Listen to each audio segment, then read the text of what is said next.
Keris adalah senjata tikam dari golongan belati yang ujung sisinya berbentuk runcing.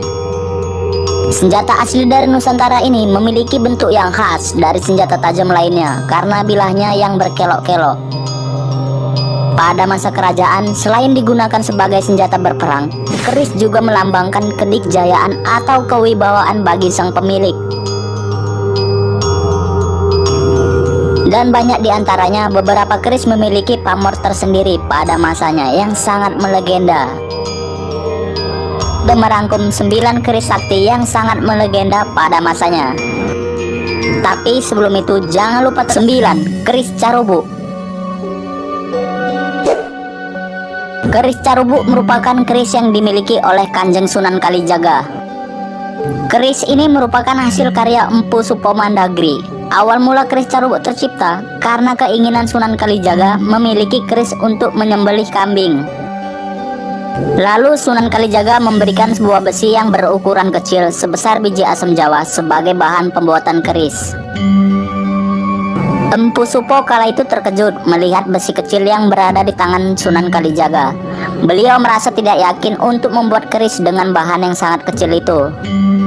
Namun Sunan Kalijaga meyakinkan Empu Supo bahwa besi tersebut hanya bentuknya saja yang kecil. Sebenarnya besi tersebut sangatlah besar. Kemudian Sunan Kalijaga memberikan besi tersebut. Empu Supo pun terheran saat memegang besi yang berada di tangannya. Besi tersebut sangatlah berat, padahal bentuknya hanyalah sebesar biji asam jawa. Pada saat pembuatan keris tersebut, betapa terkejutnya Empu Supo saat melihat besi tersebut semakin membesar dan memanjang. Hati Empu Supo pun merasa gugup dan beliau terhenti sejenak. Sampai akhirnya beliau melanjutkan pekerjaannya dan mengakui karomah yang dimiliki Sunan Kalijaga. Sunan Kalijaga yang kala itu melihat hasil keris tersebut, beliau merasa terpukau melihat keindahan bentuknya sebab sangat jauh berbeda dari yang beliau bayangkan. Yang tadinya akan dipergunakan untuk menyembelih kambing, namun setelah melihat hasilnya, Sunan Kalijaga terpesona dengan bentuknya yang indah. Pada saat itu, keris tersebut dinamai keris Kiai Carubuk. Keris Kiai Carubuk ini kini menjadi sebuah benda pusaka yang sakti. Konon keris ini pernah dipergunakan melawan keris Kiai Setan Kober milik Arya Penangsang. Saat keris Carubuk ini berada di tangan Sultan Hadiwijaya atau yang lebih dikenal dengan sebutan Joko Tingkir. 8. Keris Kalamunyeng. Keris ini dimiliki salah satu wali Allah, yaitu Sunan Giri, salah satu 9 wali di tanah Jawa. Keris ini memiliki kisah menarik di dalamnya, sebab keris Kalamunyeng merupakan kalam atau pena Sunan Giri yang digunakan beliau untuk menulis. Dikisahkan, Sunan Giri merupakan penasehat sekaligus panglima militer Kesultanan Demak, yang kala itu Raden Patah di Demak Bintara melepaskan diri dari kekuasaan Majapahit. Kesultanan Demak sendiri tak lepas dari pengaruh Sunan Giri yang diakui sebagai pemimpin tertinggi bidang agama di tanah Jawa. Akibat pengaruh Sunan Giri yang semakin meluas, membuat Prabu Brawijaya semakin marah dan memerintahkan para prajuritnya untuk memerangi Sunan Giri. Hal ini membuat para penduduk Giri menjadi ketakutan melihat kedatangan para prajurit Majapahit. Sunan Giri yang kala itu sedang menulis, ia terkejut melihat bala tentara Majapahit telah merusak bangunan pesantren miliknya. Seketika saja kalam atau pena yang beliau gunakan untuk menulis melesat ke arah para prajurit Majapahit.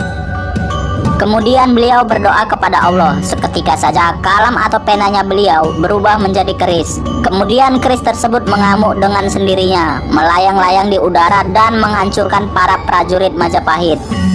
Beberapa di antaranya terbunuh oleh keris Sunan Giri dan sebagian para prajurit melarikan diri. Setelah berhasil mengalahkan prajurit Majapahit, keris tersebut kembali ke Sunan Giri dengan berlumuran darah.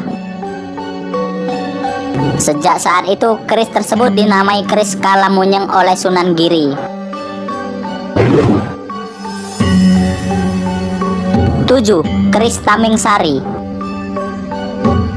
Keris yang satu ini sangat melegenda, bahkan namanya sampai ke kerajaan Malaka. Taming Sari merupakan salah seorang pendekar sakti atau hulu balang kerajaan Majapahit.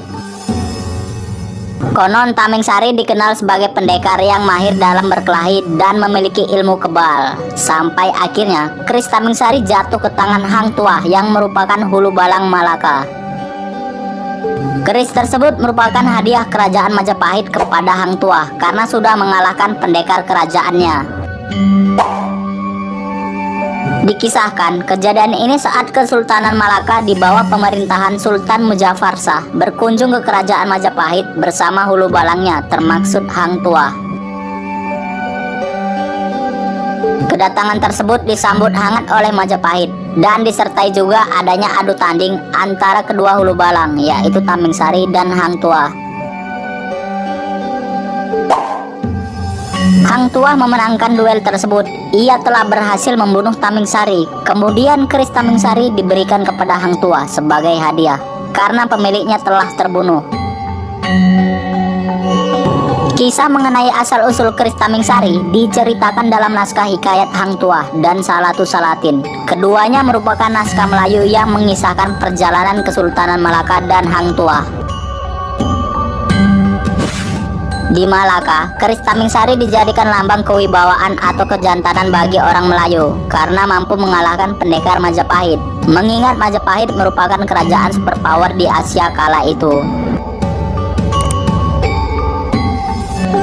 6. Keris Naga Runting. Keris yang satu ini cukup terkenal di seluruh pelosok Nusantara. Keris ini dahulunya dimiliki oleh Prabu Siliwangi dan menjadi pusaka andalannya kala itu. Keberadaan dan asal-usulnya pun penuh dengan misteri. Tidak banyak orang yang tahu bagaimana keris ini dahulunya terbentuk. Menurut cerita, keris ini dahulunya tercipta karena keinginan Prabu Siliwangi memiliki pusaka yang tak tertandingi dari segi kesaktian maupun keartistikannya. Bahan pembuatan keris ini adalah paku emas yang didapatkan Prabu Siliwangi ketika ia bersemedi di kaki bukit Gunung Salak. Empu yang membuat keris Naga Runting merupakan empu kepercayaan kerajaan Pajajaran, yaitu Empu Welang dan Empu Anjani. Beliau merupakan empu yang tersohor di kerajaan Pajajaran dan Nusantara. Agar terciptanya pusaka yang tak tertandingi, pembuatan keris ini diawali dengan bersemedi dan berpuasa selama 40 hari 40 malam oleh empu tersebut, guna memohon pada Sang Pencipta agar keris ini nantinya menjadi keris yang sangat sakti.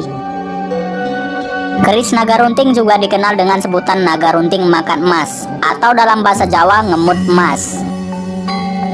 Diberikan karena pada pusaka ini terdapat logam emas yang melekat pada lidah naga tersebut, yang menjadi maskot pada pusaka yang satu ini. Ditambah lagi warangkanya yang terbuat dari kayu cendana yang menjadikan keris ini semakin istimewa.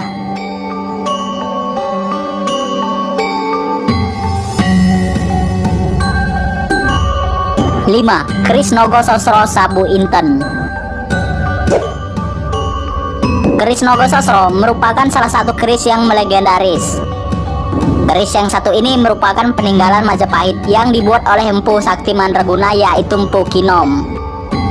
Empu Kinom atau yang lebih dikenal dengan Empu Supo Anom merupakan anak dari Empu Supo Mandagri. Ada beberapa versi mengatakan pembuatan keris Nogososro merupakan perintah dari Sunan Kalijaga sebagai simbol kekalahan Majapahit oleh Demak Bintara. Dalam tanda kutip, bukan berarti kerajaan Majapahit takluk begitu saja saat itu, dikarenakan masih banyak sekutu-sekutu Majapahit baik di luar Pulau Jawa maupun kerajaan di luar Nusantara yang memiliki kekuatan perang atau militer yang mampu menggempur Demak Bintara kapan saja. Kekuatan-kekuatan itulah yang dimaksud oleh Sunan Kalijaga dan disimbolkan dalam bentuk benda pusaka, yaitu keris Nogososro Sabu Inten.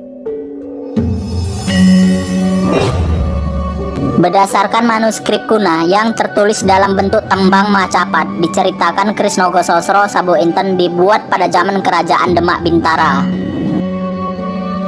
Konon siapapun yang memiliki keris sakti ini dapat membantu melanggengkan kekuasaan si pemilik. Ia dapat menjadi seorang pemimpin atau raja. Keberadaan keris sakti ini masih menjadi misteri, tidak diketahui di mana keberadaannya. Ada juga yang mengatakan keris Nogososo pernah dimiliki oleh presiden pertama kita, yaitu Bapak Proklamator Insinyur Soekarno. 4. Keris Kiai Condong Campur.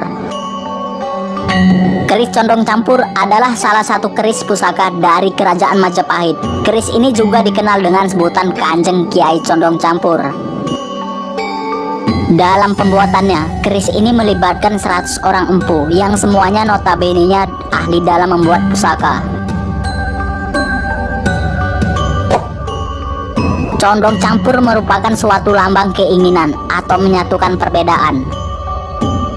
Bila diartikan, condong yang berarti miring menuju ke suatu titik dalam arti keberpihakan atau keinginan. Sedangkan campur yang berarti menjadi satu atau perpaduan. Jika diartikan, condong campur itu sendiri adalah keinginan untuk menyatukan suatu keadaan tertentu.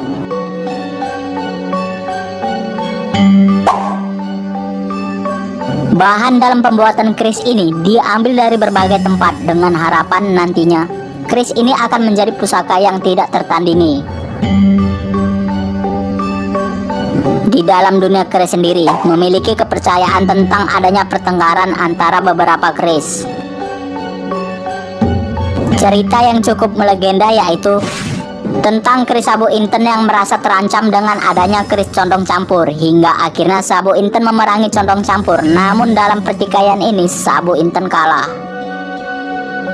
Begitu juga dengan keris Kiai Sengkelat yang merasa terancam, turut serta juga memerangi condong campur. Dari hasil pertikaian ini condong campur kalah, kemudian melesat ke angkasa menjadi lintang kemukus atau bintang berekor, dan mengancam akan kembali ke bumi setiap 500 tahun untuk membuat huru-hara.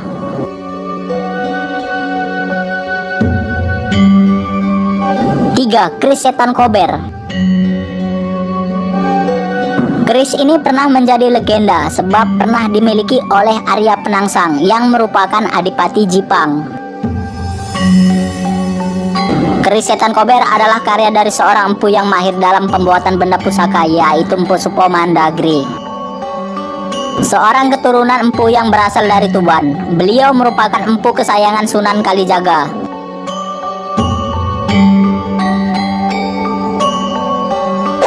Keris setan kober dahulunya bernama Bronggot Setan Kober yang dibuat pada masa kerajaan Islam Demak Bintara di Jawa Tengah. Keris setan kober adalah keris sakti yang dimana keris ini memiliki kekuatan magis, yaitu terdapat efek hawa panas atau rasa amarah bagi siapa saja yang memegangnya. Sampai akhirnya keris ini pernah dimiliki oleh Sunan Kudus, kemudian diberikan lagi kepada Arya Penangsang yang merupakan Adipati Jipang kala itu.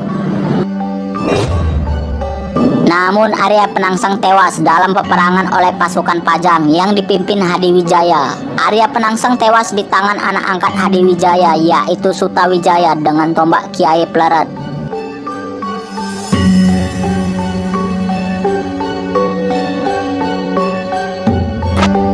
Dua, keris Kiai Sengkelat. Keris Kiai Sengkelat adalah keris yang berluk 13. Keris ini diciptakan pada zaman Kerajaan Majapahit pada masa pemerintahan Prabu Kertabumi atau Brawijaya V.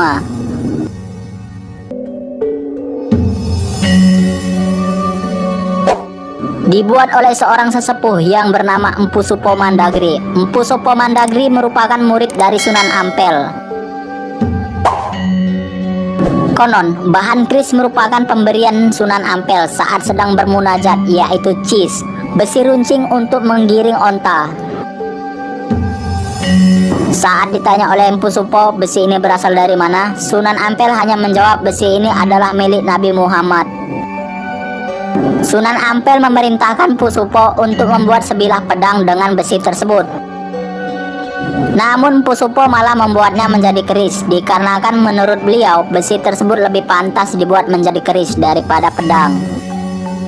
Maka terciptalah keris Kiai Sengkelat berluk 13. Sunan Ampel yang mengetahui ini merasa kecewa, kemudian menyarankan keris tersebut diberikan saja oleh Prabu Brawijaya V. Saat itu Prabu sangat kagum dengan kehebatan keris Kiai Sengkelat. Pada akhirnya keris tersebut menjadi maskot dan tersohor di kerajaan Majapahit kala itu. Keris Kiai Sengkelat namanya menjadi sangat terkenal saat itu, sehingga banyak menarik perhatian. Keris Kiai Sengkelat pernah jatuh ke tangan Adipati Blambangan dengan cara memerintahkan salah satu orang kepercayaannya untuk mencuri keris tersebut. Namun keris ini kembali lagi ke tangan Prabu Brawijaya V oleh taktik cerdik Empu Supo Mandagiri, yaitu si pembuat keris Kiai Sengkelat.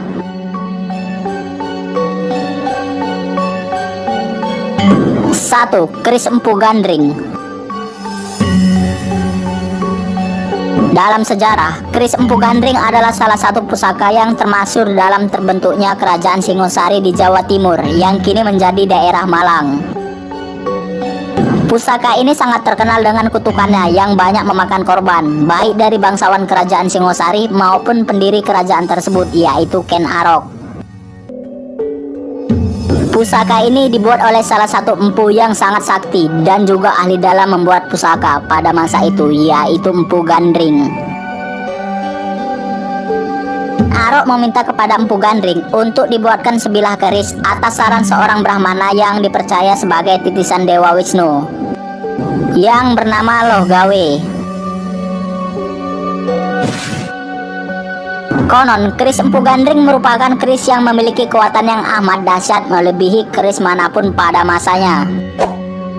Namun tragedi menimpa si pembuat keris tersebut. Si pembuat keris tewas oleh kerisnya sendiri di tangan Ken Arok ketika Empu Gandring sedang mengerjakan pembuatan warangka keris tersebut. Ken Arok datang untuk mengambil keris pesanannya yang saat itu telah terlambat dari waktu yang dijanjikan. Ken Arok yang hendak mencoba pusaka tersebut kemudian menusuk Empu Gandring dengan keris di tangannya. Ketika Empu Gandring sekarat, beliau mengucapkan tulah atau kutukan kepada keris buatannya, bahwa keris tersebut akan meminta tumbal nyawa dari 7 keturunan Ken Arok.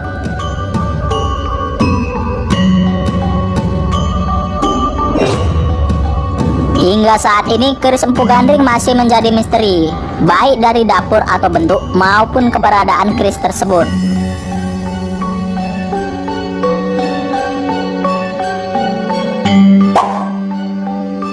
Itulah 9 pusaka keris sakti yang melegenda pada masanya. Semoga dengan adanya video ini dapat menambah wawasan kita akan kisah-kisah sejarah para leluhur kita di bumi Nusantara ini, baik dari Sabang sampai Merauke. Sekian saja video kita kali ini, semoga bermanfaat.